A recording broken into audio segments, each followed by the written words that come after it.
棒是九转冰铁链，老君亲手炉中断羽王求得好神针，四海八河为定堰开山治水太平时，流落东洋镇海缺。金箍棒一开始只是太上老君给大禹炼制测量海水深浅的工具，主要的能力就在于他的如意神通，还有后来的分至四海之上，并不像九齿钉耙那样是一件打斗神兵。后来孙悟空却靠着这个金箍棒横扫了天庭的10万天兵，硬生生的把金箍棒从一个辅助法宝用成了3界最厉害的神兵之一。为何金箍棒会有这么大的威力呢？传说当年大禹在治理淮水时，因为上古妖兽无知奇作乱，利用自己的控水之能在淮水之上为非作歹。大禹虽然很生气，但由于无知奇的本体乃是混世4侯的赤尻马猴，法力强悍，自己根本就不是对手。为了能够降服无知奇，大禹请来了上古神兽夔龙，在夔龙的帮助下，大禹将无知奇封印在了金箍棒之内。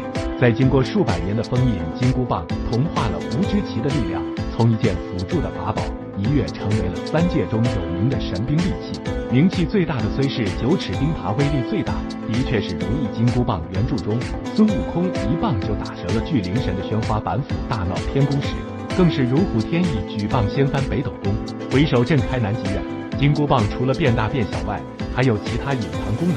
第一，身外化身金箍棒也能与孙悟空一样变作千千万万，半空中好似那雨点流星袭来，根本无从招架。而且大可通云霄，小可塞入耳，大战3头6臂的哪吒时，就把他打得落荒而逃，可见其威力之强。第二，专打鬼神。关于金箍棒的外貌，原著有诗曰：花纹密布鬼神经，上造龙纹与凤转棒身上的花纹，专门用来镇压恶神百鬼。大闹地府时，他就从耳朵中掏出棒子，把已经死了的黑白无常打成一团肉泥，威力自是不可小觑。第三，有功德业力众所周知，金箍棒又叫定海神针，它的前任主人乃是大禹，因治水有功，拯救黎民百姓，金箍棒也有了功德业力。而功德至宝最大的特点就是杀人不沾因果，也是因此猴子才能打杀无数凡人，却不受任何牵连成佛。你一定想过一个问题，就是孙悟空的如意金箍棒为什么不叫如意金箍棍呢？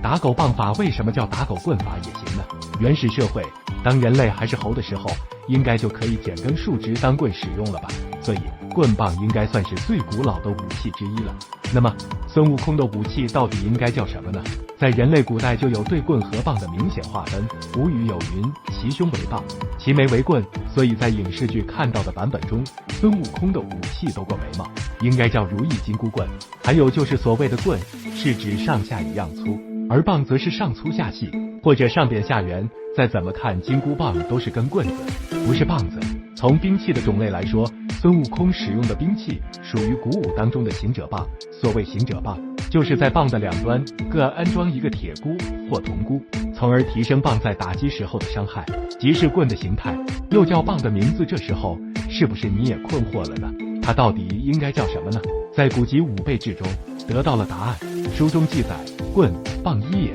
说的就是在古代棍和棒本来就是一种东西，没有具体分类，到了现代才把棍和棒分开来论。所以之前说到打狗棍叫成打狗棒，也就拨开云雾见月明了。棒类的武器其实也有10几种，最耳熟能详的狼牙棒，《水浒传》里霹雳火秦明提着狼牙棒与花荣大战了40-50个回合之后，把花荣给打跑了，10几回合干翻柱标，还以1对2打过董承、沈季的联手。秦明的硬实力至少在108位将领可以排到前10以内，绝对是用狼牙棒的高手之一。除了狼牙棒，棒类武器还有哨棒、杵棒、杆棒等等。说到棍类武器，首先想起的就是双节棍，那可是李小龙的第一神器，一个我打，挑战了全世界的国人之光，甚至还用双节棍打乒乓球。